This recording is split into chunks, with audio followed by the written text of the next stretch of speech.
وَلَقَدْ كَتَبْنَا فِي الزَّبُورِ مِن بَعْدِ الذِّكْرِ أَنَّ الْأَرْضَ يَرِثُهَا عِبَادِيَ الصَّالِحُونَ صدق الله العظيم وبلغ رسوله النبي الكريم نحن على ذلك لمن الشاهدين والشاكرين والحمد لله رب العالمين أو كما قال الله تبارك وتعالى في شأن حبيبه وقادمه وتكريمه وعظمة رسوله إن الله وملائكته يصلون على النبي يا أيها الذين آمنوا صلوا عليه وسلموا تسليما اللهم صل على سيدنا شفينا مولانا محمد معدن الجود والكرم منبع العلم والحلم والحكم وعلى آله وأزواجه وذرياته وعلى بيته أجمعين أما بعد عزیزان گرامی نگران کار جلسہ حضرت العلامہ مولانا تنویر سیاپت توتیہ تلنگانہ حضرت علامہ مولانا محسن پاشا صاحب قبلہ نقش بندی مجددی وہ عالمی سنی علماء بورڈ جنرل سیکرٹری محبوب نگر وہ قاضی القضاء استاذ الاساتذہ وہ حضرت علامہ مولانا شاہ محمد ڈاکٹر غیاث پاشا صاحب قبلہ سجادہ نشین بارگاہ حضرت ابراہیم بادشاہ اللہ رحمۃ الجمع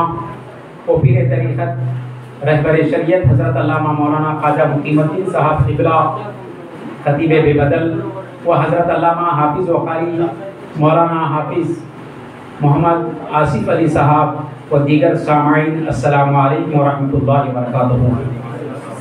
اور شہنشاہ خطابت خطیب فخر ہندوستان فخر جامعہ حضرت علامہ مولانا پیر طریقت رہبر شریعت فاتح نجدیت حضرت علامہ مولانا سید شاہ عزیز اللہ قادری صاحب قبلہ مقدس اللہ العالی انشاءاللہ کچھ ہی دیر میں ہمارے درمیان جلوہ فروز ہونے والے ہیں۔ حضرت کی تشریف آوری تک میں آپ حضرات سے گفتگو کروں گا، اس کے بعد حضرت علامہ مولانا تنویر سیاپت کا بھی آپ حضرات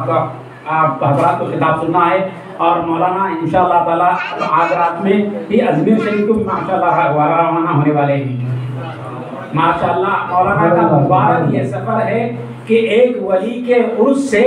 ہندوستان کے بادشاہ کے پاس خواجہ غریب نواز کے پاس جا رہے ہیں۔ محبوب نگر کے بادشاہ علیہ رحمت الرضوان کے عرس سے مبارک ہے، اور محبوب نگر کے بادشاہ خطب محبوب نگر سے آپ تشریف لے جا رہے ہیں، فخر ہندوستان کے پاس خواجہ غریب نواز کے پاس تشریف لے جا رہے ہیں۔ چلیے ماشاءاللہ مولانا جب آپ بارگاہ غریب نواز میں حاضری دیں تو اس محفل کو بھی یاد کریں اور ہم سب کا سلام خواجہ غریب نواز کے دربار میں پیش کریں، چونکہ ہم ایک ولی کی بارگاہ میں بیٹھ کر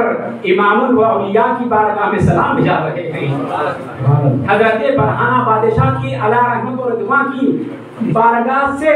سلطان الاولیاء حضرت خواجہ فخر ہندوستان حضرت خواجہ غریب نواز علیہ رحمت الرضوان کی بارگاہ میں ہم اپنا سلام بھیجا رہے ہیں۔ حضرات بات طویل نہ ہو جائے، آپ حضرات نے ابھی مولانا سے ماشاءاللہ بہت اچھا بہت عمدہ خطاب سماعت فرمایا۔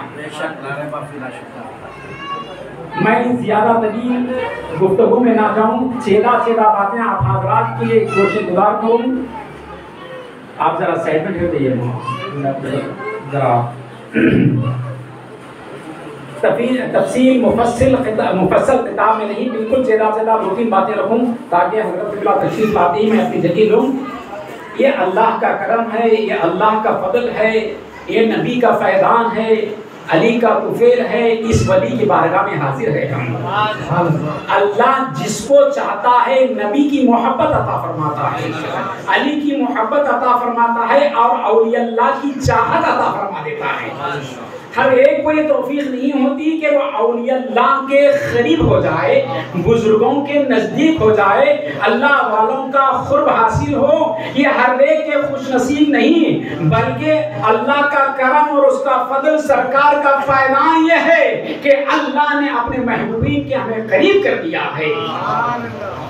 بزرگوں کی محبت، بزرگوں کی چاہت، اللہ والوں کی نسبت، اللہ والوں کے پاس جانا، بزرگان دین کے پاس جانا، یہ حکم مصطفیٰ بھی ہے اور اتباع صحابہ کرام خلفائے راشدین رضوان اللہ تعالیٰ اجمعین بھی ہے۔ بات طویل نہ ہو، قصے واقعات نہ ہو، اللہ کے نبی نے فرمایا حضرت عمر فاروق رضی اللہ تعالیٰ عنہ اور حضرت علی کرم اللہ وجہ الکریم سے ارشاد فرمایا، اے عمر و علی کرم اللہ وجہ الکریم، یہ میرا جبہ مبارکہ ہے، اس کو لے جاؤ اور اویس قرنی کو دینا اور کہنا کہ میری امت کے لیے دعا کرے۔ خلفائے راشدین ہونے والے خلفائے راشدین ہیں، جلیل القدر صحابہ ہے۔ حضرت اویس قرنی کون ہے؟ یہ اللہ کے ولی ہے، یہ اللہ کے ولی ہے، یہ اللہ کے محبوب بندے ہیں، سرکار کے عاشق ہے۔ تو اللہ کے نبی نے اپنے جلیل القدر صحابہ سے فرمایا یہ جھبا لے جا کر میری امت کے لیے دعا کروانا۔ تو معلوم یہ ہوا کہ کسی ولی کی بارگاہ میں جانا یہ مصطفیٰ کا حکم ہے، اور ولی سے دعا کروانا یہ مصطفیٰ کا حکم ہے، اور رسول اللہ نے اپنا جھبا عطا فرما دیا۔ عزیزان گرامی، سرکار دو عالم صلی اللہ علیہ وسلم عرفہ و اعلیٰ، پھر صحابہ عرفہ و اعلیٰ، لیکن اللہ کے نبی نے ولی کے پاس بھیجا، بتایا یہ جا رہا ہے، اے میرے امت کے لوگوں دیکھو، اولیاء اللہ کے پاس جانا ہے تو میرے صحابہ کی سنت ہے، اور یہ اللہ کے پاس جانا ہے تو حکم مصطفیٰ ہو رہا ہے، اور ان سے دعا کروانا یہ مصطفیٰ کا حکم ہے،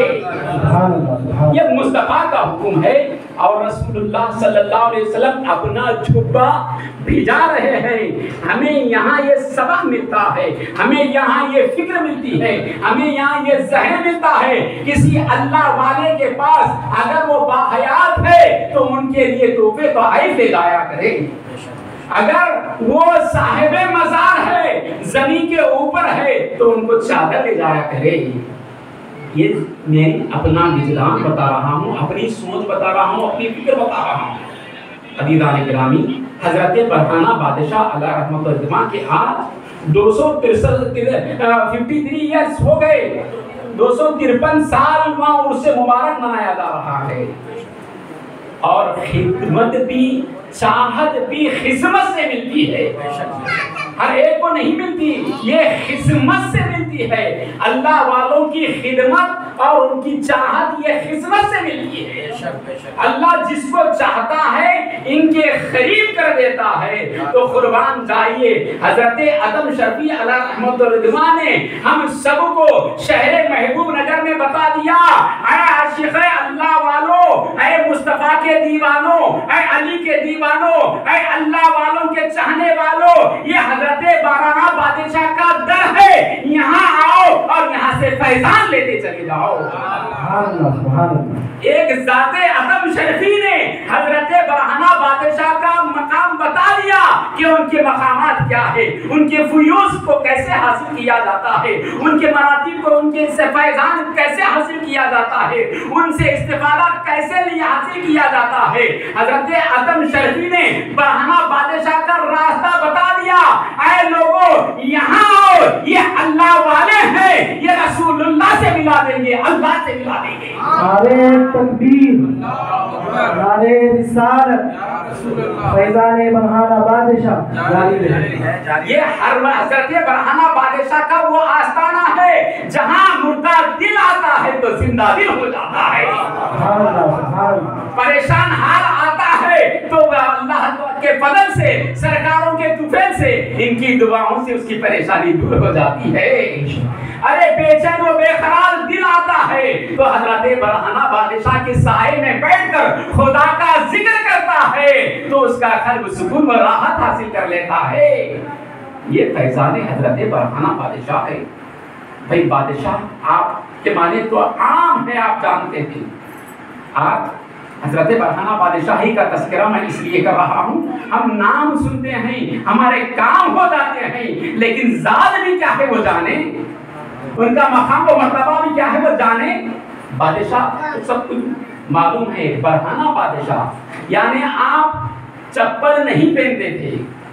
اور آپ کی بہت ساری کرامتیں آپ نے سنا ہے۔ آپ اور ہم مٹی اٹھاتے ہیں تو وہ مٹھی مٹھی ہی رہتی ہے، اپنی رنگت نہیں بدلتی، اپنی سنگت نہیں بدلتی، اپنا رخ نہیں بدلتا۔ پھر مٹھی کھولو گے تو وہی مٹی ہوگی۔ لیکن آئیے جب حضرت برہانہ بادشاہ اس مٹی کو اپنے ہاتھ میں لیتے ہیں تو وہ مٹی کو اٹھا لیتے ہیں، اور حضرت برہانہ بادشاہ کے ہاتھ میں جب مٹی آ جاتی ہے تو مٹی اپنا رنگ بدل دیتی ہے، اپنا حیت بدل دیتی ہے، اپنی کیفیت بدل دیتی ہے۔ اے اللہ، حضرت برہانہ بادشاہ میں ایک کیسی طاقت آئی تو جواب ملا، حضرت برہانہ بادشاہ صرف برہانہ بادشاہ نہیں، حضرت برہانہ بادشاہ کے ان کی نگاہوں میں اور ان کے ذات میں ذات خدا، ذات محمد الرسول اللہ، ذات علی، ذات ولی موجود ہے۔ فنا فی شیخ، فنا فی رسول، فنا فی اللہ جب بندہ ہو جاتا ہے تو بندہ مولا کا ہو جاتا ہے، تو مولا کا بندہ جب ہو جاتا ہے تو جو چیز بندہ پکڑنے لگ جاتا ہے تو اس کی حیثیت بدلنے لگ جاتی ہے۔ حضرت برہانہ بادشاہ مٹی اٹھا لیتے ہیں، اور اسی مٹی کو، جب مٹی کا کام کیا ہے؟ آگ کو بجھا دینا ہے، مٹی کا کام کیا ہے؟ ٹھنڈک پہنچانا ہے۔ لیکن قربان جائیے، لاکھوں درود و سلام ہو ہے حضرت برہانہ بادشاہ آپ کی اس کرامت پر، جب آپ زمین سے مٹی اٹھاتے ہیں تو حیت بدل رہی ہے، کیفیت بدل رہی ہے، مٹی مٹی نہیں بلکہ خوشبو والی ہو جا رہی ہے۔